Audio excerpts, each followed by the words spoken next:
alaikum wa rahmatullahi wa barakatuh. Everyone, thank you for joining us for another episode of Sessions with the Sayyid. Sayyidina, assalamu alaikum Alaikum wa assalam rahmatullahi wa wa barakatuh. rahmatullah, Brother Ahmad. Great How to are hear you? you. Great man. How are you?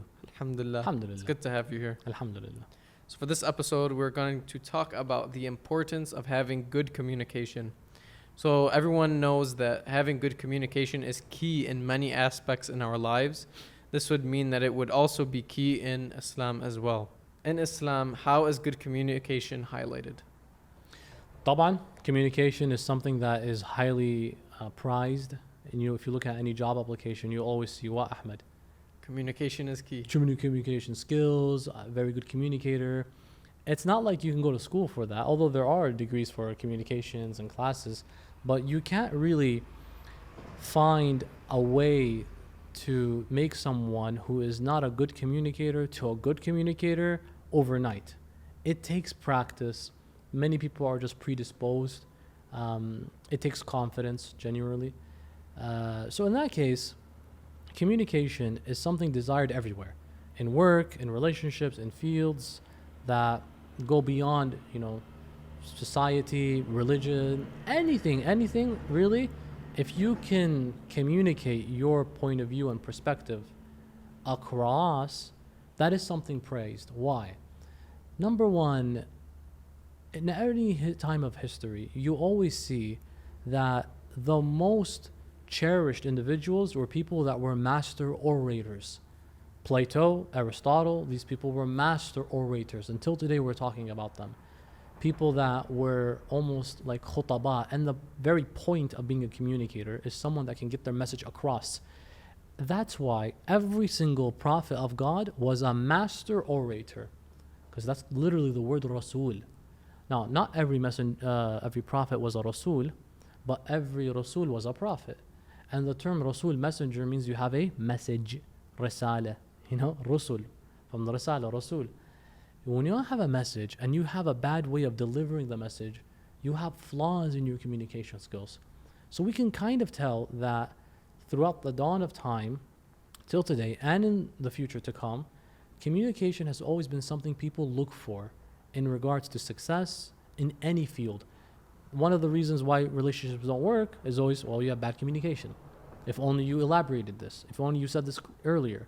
The wife doesn't tell the man doesn't tell the wife, and they feel like there's a lot of issues. So now there's miscommunication, which was the main reason why they split up. So no, communication is very important in Islam. If you can make your view and idea come across, the clearer the better, the more essential it is for us to make it part of our effort to deliver our message, our views, our values, our beliefs, because the Quran is a book of messages and it delivered those messages in the best way possible. وَلَقَدْ يَسَّرْنَا الْقُرْآنَ لِلذِّكْرِ فَهَلْ مِن مُدَّكِرٍ. We have made the Quran easy to remember, the rhyming, the melodies, the stories, the parables. So God clearly is invoking many styles and themes of proper communication, showing you, highlighting the emphasis of proper communication. So let's say, for example, someone is introverted and they don't really speak out, or they don't speak at all as that fact. So what should someone do if they're introverted? Imam Ali ibn Abi Talib says that if a person struggles to do something, they should just dive into that thing. It's the whole, I have a phobia with something.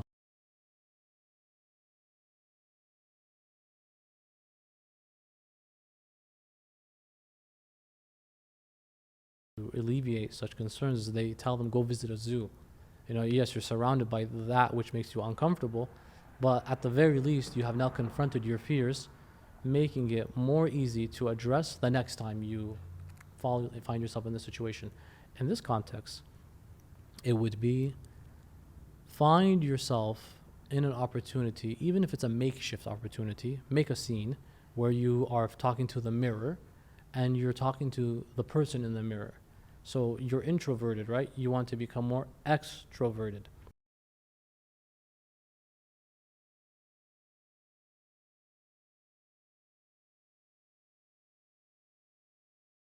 Hear how you sound, hear your own voice, etc. And then gradually, slowly, involve other people, speak to them slowly, until no one is saying you have to learn to become like what is it called? Like a speaker, a khatib, or whatever. But it helps when you can deliver your thoughts across clearer without any hindrances, because that will optimize your life more. Is it better to suppress some things or express certain things? Especially some people are introverted or extroverted. What do you mean by that? Regardless of the fact. Like, what do you mean? Let's say there's something that happened to them, a means of maybe injustice, or they were oppressed. Yeah. Is there any cases where we're actually encouraged to speak out against something like that? Or is it better if we don't speak out against it in that matter? I mean, it depends, Ahmed, really. Like, if you're finding yourself in a situation where there's injustice, you might need to speak out because that might be the only way to address it. However, not everything that is known must be said. Not everything that is known must be spoken about. Okay? You have to make sure that there are aspects that are maintained private. So just because you can talk about something doesn't mean you should. I know people, they become excited when they're in company, so they begin revealing more information than necessary. Sometimes people are really good communicators, and so all they want to do is talk. I think it was Plato once said, a wise man has something to say. A fool always has to say something. A wise man has something to say. A fool always has to say something. Keep it quiet. There's a nice tradition that's always floating out there. Never speak unless your words are more beautiful than the silence. Okay? It's nice out here to not hear any nonsense spoken, lie spoken, gossip spoken. Keep it quiet. Not everything that needs to be said has to be said. Needs to be said has to be said. There are times and places and circumstances. I like to draw back to the example of like Imam al-Hadi alayhi salam, the 10th Imam of Ahlul Bayt, where, you know, he's in the court of Al-Mutawakkil al-Abbasi, and the guy tells him, why don't you recite poetry? He's like, I'm not going to do that. Poetry is not haram to recite. But the Imam's like, I'm not doing that. He's like, why? Because I'm not going to serve you. You know, it's beneath me to serve you. Then the, you know, governor, the Khalifa, forces him. He's like, La bud, whether you like it or not, do it. So then he begins reciting his famous Batu ala qulalil ajbali tahrusuhum, big beautiful poem. Right on the spot he makes it, and in the poem itself is a dash and an attack on Mutawakkil. So, but the main part about that is, he says to him initially, I'm not going to do it. I'm not going to do it. Why? It's not haram, is it? It's not haram. But not everything that can be said should be said. You know, there are times and places it's better to just stay quiet. That's why there's a hikmah. Allah gave you 2 ears, but 1 mouth only. Perhaps emphasizing, listen more, talk less. Do double the listening per the part of speaking. So those are some observations in regards to having to share everything that you are, you know, aware of and so forth. You yourself, you're a speaker and you're a great one, mashallah. Thank you, Habib. Astaghfirullah. How did you improve upon this? Because some people may not be that good of a speaker just in general, not even in a public in a public setting. They may not be the best of speakers. How did you improve personally, and what advice can you give to those people? The most important thing I can say in regards to speaking and becoming more in control publicly is to be more confident. Confidence is the most important thing when it comes to giving any lecture. People always ask me, saying, well, the most important thing is not the content. Some people think if I want to give a lecture, let me focus on the content. Rather, it's the confidence. Because if you say something confidently, no matter how low the content is, it sounded amazing. Think of like world leaders. Some of them have absolutely nothing to share, which is valuable. But the way they say it is very like convincing and compelling. Maybe they have a point. All they said was just nonsense. If you look at, for example, Imam Amir al-Mu'mineen alayhi salam, he is the king and master of oratory. There are books called Nahjul Balagha, the way of eloquence and articulation. This is because literally the man was the most articulate person there ever was. Imam Amir al-Mu'mineen after Rasulullah sallallahu alayhi wa of course. And so when you study the style of Imam Ali when he speaks, he invokes examples, he invokes synonymity, metaphors, analogies, and he rhymes them in a beautiful, beautiful manner. There's that poem that is often attributed to the Imam. دواؤك فيك وما تحسب وداؤك منك وما تشعر وتحسب نفسك جرم صغير وفيك انطوى العالم الأكبر. You know, you presume yourself a small entity while enfolded in you is the entire universe. He's hitting at these big topics in such a manner that is very simplistic and beautiful. And so there is definitely an emphasis in the Islamic tradition about being someone that has a way with words.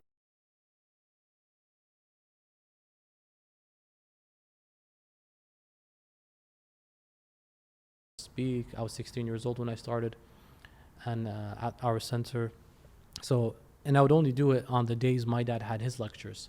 So I'd only speak for like 10 minutes prior to his 1 hour lecture. So people are here to listen to who? Him. But he would make me speak before him. So I would like talk to like, you know, your random, just like, you know, a bunch of like Iraqis, you know, Hujjaj, and just grown-ups. And these guys are not here for me, but they're thinking it's just cute kids, 17, 16, 15, I think I was, no, 15 years old. Yeah, 15 years old. And he's just, you know, trying to teach us about Islam. I'm just trying to make my dad happy here. But it started off like that. It's kind of like you're being thrown into the water when you're trying to learn how to swim, as opposed to beginning slowly. You're just taken and thrown in there. That's one way. It's the whole idea. If you're afraid of something, jump into it directly. So whether or not I wanted to, I was scrambling to get my content in order. Then I realized the most important part is the confidence aspect. If I was not confident, no matter the content, no matter the charisma, no matter the organization, if my confidence wasn't there, it was going to go away, that lecture.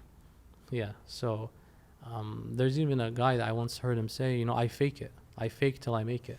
What do you mean? He's like, I am so nervous, but I pretend like I'm not nervous. I insist that I'm happy, I'm confident. But in reality, if people see my feet when I'm standing to speak, it's shaking.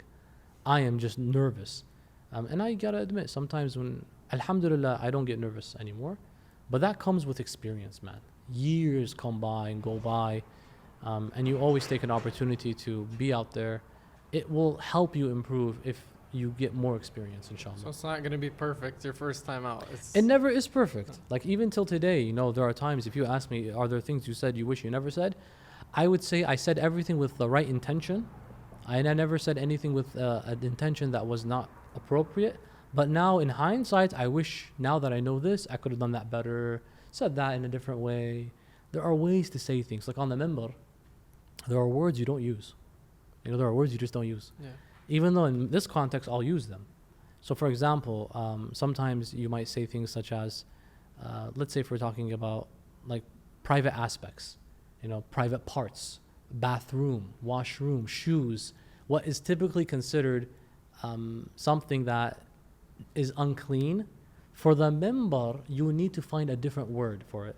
So intimacy, you don't use the strong sensual words as an alternative to these. There's like a decorum. Also, you got to keep in mind that you're talking to a crowd where there's an 8-year-old and an 80-year-old. So you have to be able to not offend both. So I'm not going to have to use these big words that will confuse an 8-year-old. But I'm not here speaking to the 8-year-old necessarily. I'm not here to talk to the guy that has the capability of understanding what I'm saying. But all that comes with practice. So I remember starting off, it would begin with the crowd that was big, that wasn't really here for me. But really before that, it was talking to kids and children, getting them to be quiet. In the center, there are always kids running around. So you'd gather all of them and put them in like a room. But then they're in the room, they're still yelling. So I would have to then speak with them. And I was like 16 years old. So that worked because it's like you gradually built your way out of that. And so it literally is experience, Habibi. The more you have experience, practice, the more you will be able to improve communication skills. And that is the key to any successful relationship, business, aspect. It's definitely something that is important and something that Islam has stressed. The Prophet, master communicator. The Quran, amazing word of communication. Amir al-Mu'mineen from the dawn of time. So inshallah ta'ala, through these, I hope people can take a leaf from this, develop more confidence. It's the key. Start off there. And hopefully, God willing, improve one of the most important things in any person's life, communication skills. You know, there are also prophets of God that were called Khatibul Anbiya. Prophet Shu'aib is seen to be the father-in-law of Moses. Shu'aib had the title of Khatibul Anbiya, the speaker of the prophets. Now that doesn't mean he's the best speaker out there. That's Rasulullah sallallahu alayhi wa alihi wasallam. However, it goes to show that if you want to change societies, one way to do it is to help get your message across. Now, some people may not be able. Look, bro, I'm not the type. I'm not going to speak outside publicly, things of that nature. That's right. You don't have to. But it's a skill that is important to have. You don't need it, but it's important to have. One way you can communicate your thoughts is writing, typing, blogging. There are people out there that they have a better form of communication through writing than they do through speaking. I would say go for what you're able to do best. We are all predisposed. If you come from a family, all of them are scholars and speakers, then it might be easier for you to end up being like one of them. I can't help but guess, right? But if you don't, and you're not necessarily predisposed, number one, that doesn't mean you can't become. Number two, it also is helpful to see what are you good at then, and master that, but make sure that the key of communication is found, because you don't want people to misinterpret you as well. Whether it's in the job field, whether it's at your relationship, like I think we said it earlier, the main reason relationships don't work, aside from the age-old examples of abuse and things like that, of course, is miscommunication, improper communication. I wish you would have told me that at the beginning. I'll share a story. There was a couple. The guy wanted a divorce from his wife, and he says to the Sheikh, now I want to divorce her. He says,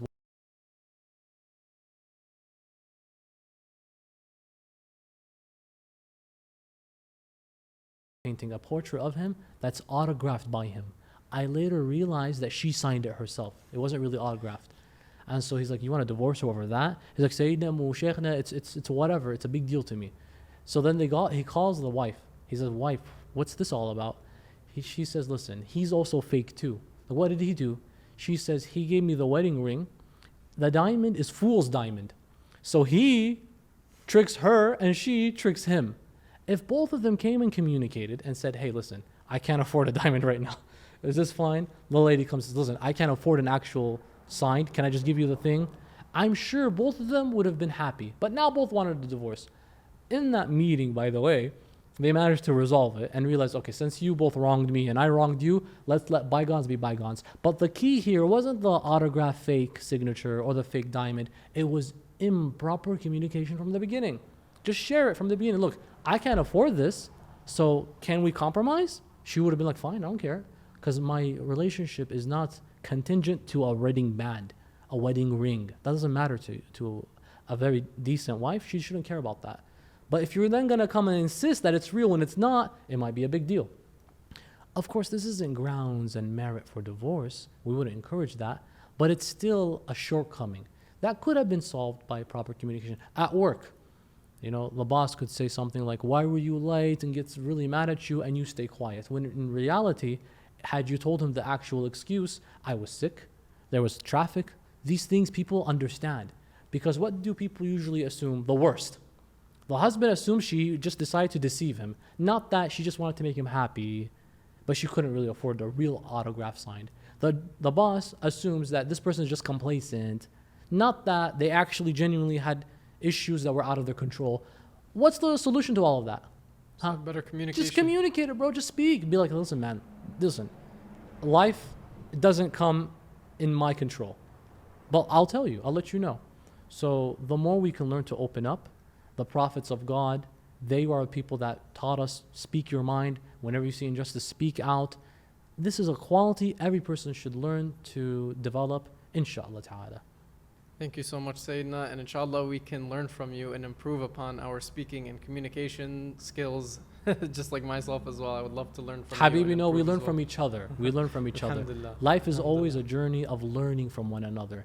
So don't think you ever have reached the end. If you think you reach the end, that's when you know you need to go back to the drawing board. So alhamdulillah, I'm glad that you're saying that we always continue to learn from one another. Inshallah. And inshallah the viewers can learn and improve upon their communication skills as well. Thank you again for joining in for another episode of Sessions with the Sayyid. Assalamu alaikum. Alaikum assalam wa rahmatullah.